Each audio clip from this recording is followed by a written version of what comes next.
रत्नमकुटोत्तमलोकदायम् भूत्वादिलोकगत सर्वजनैः प्रपूज्य स्वामी प्रभो श्री अय्यप्प सुप्रभातम्। ऋष्यादिसिद्धगणपूजितपादपीठ रूकारमन्त्रघटितैर्मनुविस्कुतार्य लक्ष्मीप्रधाननिरताखिललोकवन्द्य स्वामी प्रभो श्री अय्यप्प सुप्रभातम्। लावण्यपूर्णसुतनो निखिलार्थदायिन् येलालवङ्गघनसारविलीपिताङ्ग ऐश्वर्यदायक विभो परमेश सूनो स्वामी प्रभो श्री अय्यप्प सुप्रभातम्। ओंकाररूप नटरक्षणबद्ध दीक्षा औन्नत्यदायक गणेश गुहादिसेव्या अम्भोज बिल्व तुलसीदल पूज्यमाना स्वामी प्रभो श्री अय्यप्प सुप्रभातम्। हस्तोक पुण्यफलदायक झारुमूर्ते कर्पूरदीप परिशोभित भूप्रदेश खट्वांग खड्ग शृणिपाश गधारिधारिं स्वामी प्रभो श्री अय्यप्प सुप्रभातम्।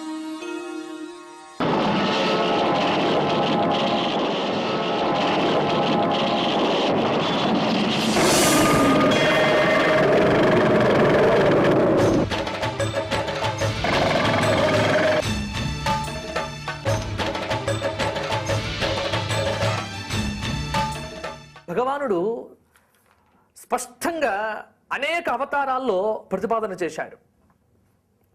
స్వామివారు ఏ భయాన్ని తొలగిస్తాడు అంటే భయం సంసారజం పుంసాం అపహంతి, సంసారం అనే దాని వల్ల కలిగిన భయాన్ని నేను తొలగిస్తాను అన్నాడు.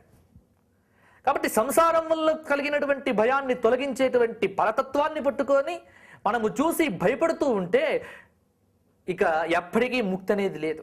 అందుకే భగవంతుడి దగ్గరికి భయంతో వెళ్ళాలా భక్తితో వెళ్ళాలా? ఇది చాలా పెద్ద సందేహం. చాలామంది వెళ్తూ ఉంటారు. ఎందుకు వెళ్తున్నారు అంటే భయంతో వెళ్తారు. వెళ్ళకపోతే ఏమవుతుందో అన్న భయం తప్ప ఆదివారం రోజు గుడికి వెళ్ళాలి, గురువారం రోజు గుడికి వెళ్ళాలి, శుక్రవారం రోజు వెళ్ళాలి, వెళ్ళకపోతే ఒక రోజు వెళ్ళలేదు భయం, స్వామివారికి నమస్కారం చేయకపోతే భయం. భయంతో ఎప్పుడైనా భగవంతుడిని ఆశ్రయించడం పనికిరాదు. అనేక గ్రంథాలు చెప్పాయి మనకు. నువ్వు మానవులను చూసి సందేహపడ్డట్టుగా భగవంతుణ్ణి చూసి సందేహపడడం అనేటువంటిది ఎక్కడ కూడదు. ఒకవేళ సందేహపడితే ఏమవుతుందండి? సందేహపడితే చాలా దృష్టాంతాలు మనకు పురాణ ఇతిహాసాల్లోనే కనిపిస్తాయి. శ్రీరామచంద్రమూర్తిని చూసి త్రేతాయుగంలో సుగ్రీవుడు సందేహపడ్డాడు. కోమల శ్యామల మధుర మంజుల సుందర వదనారవింద సౌందర్య ఆకాకార రూపంతో, అద్భుతమైనటువంటి స్వరూపంతో ఆ ఋషమూక పర్వతం కింది నుంచి స్వామివారు అలా లీలా విలాస వైభవంతో నడుచుకుంటూ వస్తూ ఉంటే అటువంటి స్వామిని చూచి, సగుణ సాకార సుందర రూపాన్ని చూచి మురిసిపోయి నమస్కారం చేసే దానికి బదులుగా ఆ రూపాన్ని చూసి భయపడ్డాడు. భయపడి హనుమంతుడితో అంటాడు, నాయనా అదిగో వస్తున్నాడు చూశావా, బహుశా వాలే పంపించి ఉంటాడు నన్ను చంపటానికి, లేకపోతే ఆ చేతిలో ధనుర్బాణాలు ఏమిటి, చూస్తుంటే రాకుమారుల్లాగా ఉన్నారు, మునివేషాలు ధరించారు, నన్ను చంపటానికే బహుశా పంపించి ఉంటాడు అని శ్రీరామ లక్ష్మణులను చూచి సుగ్రీవుడు సందేహపడ్డాడు. పక్కనే ఉన్న హనుమంతుడు సందేహపడలే. కారణం ఏమిటి? హనుమంతుడు రాముడిలో పరతత్వాన్ని వీక్షించాడు. నాకైతే అటువంటి సందేహం కనిపించట్లేదు, నాకు అలా కనిపించట్లేదు అంటాడు. లేదు లేదు నాకు కనిపిస్తున్నది. ఒకే స్వరూపాన్ని ఇద్దరు వ్యక్తులు చూస్తే ఒకే స్వరూపంలో వ్యత్యాసం కనిపిస్తున్నది. మరి రాముడి యొక్క స్వరూపంలో సందేహం కలుగుతోంది సుగ్రీవుడికి, రాముడి స్వరూపాన్ని చూస్తుంటే భక్తి కలుగుతోంది హనుమంతుడికి. దేనివల్ల ఇది? మనోవికారం వల్ల. సుగ్రీవుడు సందేహపడ్డాడు. ప్రభువు కాబట్టి, ప్రభువు యొక్క సందేహాన్ని తీర్చాల్సిన బాధ్యత తన మీద ఉంది కాబట్టి, తాను మంత్రిని కాబట్టి అని ఆలోచించుకున్న మారుతి భిక్షుక రూపంలో వెళ్ళి స్వామివారిని తీసుకొస్తారు. నిర్ధారణ చేస్తాడు. స్వామి శత్రువు కాదు, మిత్రుడు. అగ్నిసాక్షిగా స్నేహం చేసుకుంటారు ఇద్దరు. అప్పటికైనా నమ్మొచ్చు సుగ్రీవుడు రాముణ్ణి. అప్పటికీ నమ్మలేదు.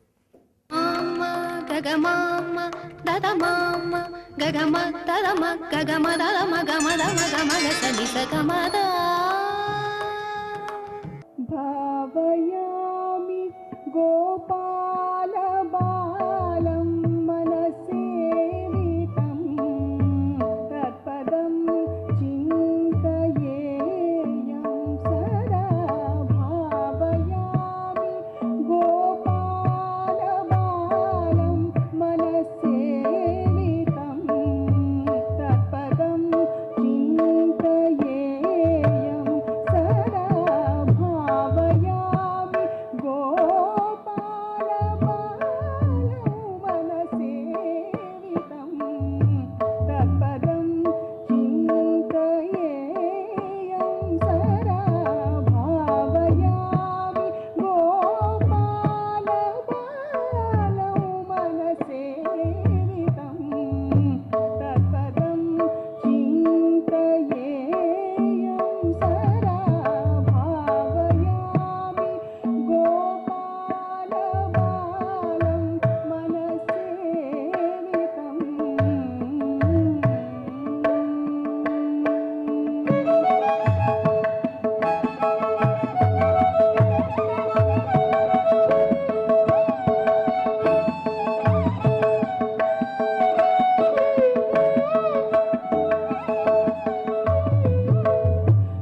చదువది ఎంత కల్గిన రసజ్ఞత ఇంచుక చాలకున్న ఆ చదువు నిరర్ధకంబు. చదువుకున్నప్పటికీ కూడా సంస్కారం గనక లేకపోయినట్లయితే ఆ చదువులన్నీ కూడా నిరర్ధకములు అని చెప్పేసి ధర్మ సూత్రాలలో ముఖ్యవంతమైనటువంటి విశేషాంశం. ఎంత గొప్ప చదువు చదువుకున్నప్పటికీ, కీర్తిని గడించినప్పటికీ, అంగబలం అర్ధబలం ఉన్నప్పటికీ కూడా ఇంద్రియ నిగ్రహం లేని వారికి ఏదో ఒక రోజు పతనం అనేటువంటిది తప్పకుండా వచ్చి తీరుతుంది. మానవ జీవితంలో అసలు సిసలైన ధర్మాన్ని ఆచరించేటువంటి వాళ్ళు నేర్చుకోవలసినటువంటి ముఖ్య సూత్రం ఇంద్రియ నిగ్రహం. ఈ ఇంద్రియ నిగ్రహాన్ని గనక ఎవరైతే తమ అదుపులో ఉంచుకుంటారో వారికి విశిష్టవంతమైనటువంటి అదృష్టకరవంతమైనటువంటి సంఘటనలు జరిగి తీరుతాయి అని చెప్పడంలో ఏమాత్రం సందేహం లేనే లేదు కదా. మరి కాబట్టి మనస్సును దాని ఇష్టానికి వచ్చినట్లుగా దాన్ని పని చేయటానికి వీలు లేకుండా చేసుకోవాలి. అంటే తమ చెప్పు చేతల్లోకి తీసుకోవాలి. మనస్సును గెలిచిన వాడు దేవేంద్రుని కూడాను గెలిచి తీరుతాడు అని శాస్త్రం. మనస్సును గెలవాలి అంటే ఎలా? ఈ మనస్సును గెలిచేందుకు ఎటువంటి నియమబద్ధమైనటువంటి నియమానుసారతత్వంతో కూడినటువంటి ప్రక్రియలు మన మహర్షులు చెప్పారో వాటిని ఆచి తూచి ఆచరించినట్లయితే సర్వవిధ శ్రేయోదాయకమైన ప్రభావంతో జీవించటానికి ఆస్కారం ఉంటుంది. కామ, క్రోధ, లోభ, మోహ, మద, మాత్సర్యాలు అనేటువంటివి మానవుడికి ఉండేటువంటి అంతఃశత్రువులు అని చెప్పేసి గుర్తిరగాలి. ఈ అంతఃశత్రువుల్ని ఎవరైతే జయిస్తారో అప్పుడే ఇంద్రియ నిగ్రహం అనేటువంటిది వచ్చి తీరుతుంది కదా. మరి అందుకే త్రికరణ శుద్ధి గల్గునటు దీవన నిమ్ము, అపవిత్ర భావనల్ సకలము రూపుమాపుము, అసన్ముఖి నాదు మనప్రశాంతతన్ వికలము చేయు రాక్షస ప్రవృత్తుల భస్మమనర్చి, గమ్యముల్ సుఖముగా చేర్పుమో త్రిపుర సుందరి చేకుని సర్వబాధ్యతల్ అంటూ అమ్మలగన్న అమ్మ అయినటువంటి ఆ జగన్మాతను వేడుకున్నట్లయితే ఇంద్రియ నిగ్రహం వచ్చి తీరుతుంది అని చెప్పడంలో ఏమాత్రం అతిశయోక్తి లేనే లేదు కదా. మరి మనస్సును తమ చెప్పు చేతల్లో తప్పనిసరిగా ఎవరైతే ఉంచుకుంటారో వారికి భూత ప్రేతాలు కానీ, దయ్యాలు కానీ, యక్ష కిన్నర కింపురుషులు కానీ, గ్రహాలు కానీ, రోగాలు కానీ, కష్ట సుఖాలు కానీ, మరణం కానీ ఇవన్నీ కూడాను జయించేటువంటి లక్షణం వచ్చి తీరుతుంది. ఇంద్రియ నిగ్రహాన్ని ఏ వ్యక్తి అయితే అలవర్చుకుంటాడో, ఆ ధర్మాన్ని పరిరక్షించడానికి కృషి చేస్తాడో ఆ వ్యక్తి జీవితం తప్పనిసరిగా సుసంపన్నమై తీరుతుంది. జ్ఞాన ప్రాప్తికి కూడా మార్గహేతువై తీరుతుంది అని చెప్పడంలో ఏమాత్రం అతిశయోక్తి లేదు. కాబట్టి మనస్సును, మాటను, దృష్టిని, శరీరాన్ని, చేతలను అదుపులోకి చేయాలి. ఇదే మన ధర్మం చెప్పే ముఖ్య సూత్రం.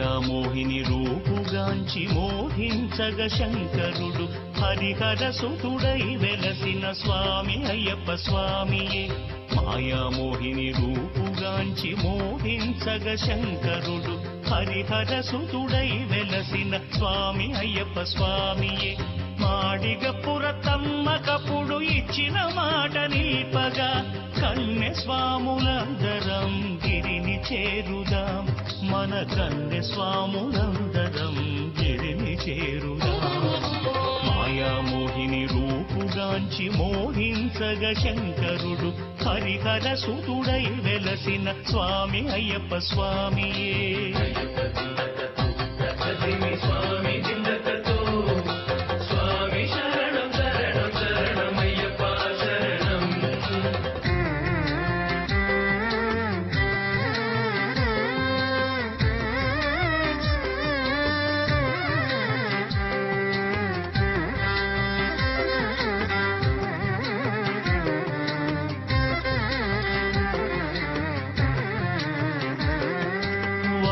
స్వామి వెలసినట్టి ఎరుమేలిని చేరుదాం వేటలాడి భక్తి మీర పాట పాడుదాం శంఖమూది శరణు ఘోష చేస్తూ సాగుదాం వావరు స్వామి వెలసినట్టి ఎరుమేలిని చేరుదాం వేటలాడి భక్తి మీర పాట పాడుదాం మకర జ్యోతి చూప ఆ మణికంఠుని వేడుదాం మనసు నిండ కొలువుదీరు శరణమయ్యప్ప స్వామి మనసు నిండ కొలువుదీరు శరణమయ్యప్ప మాయామోహిని రూపుగాంచి మోహించగ శంకరుడు హరిహర సుతుడై వెలసిన స్వామి అయ్యప్ప స్వామియే స్వామి జిందకతో స్వామి శరణం శరణం శరణమయ్యప్ప శరణం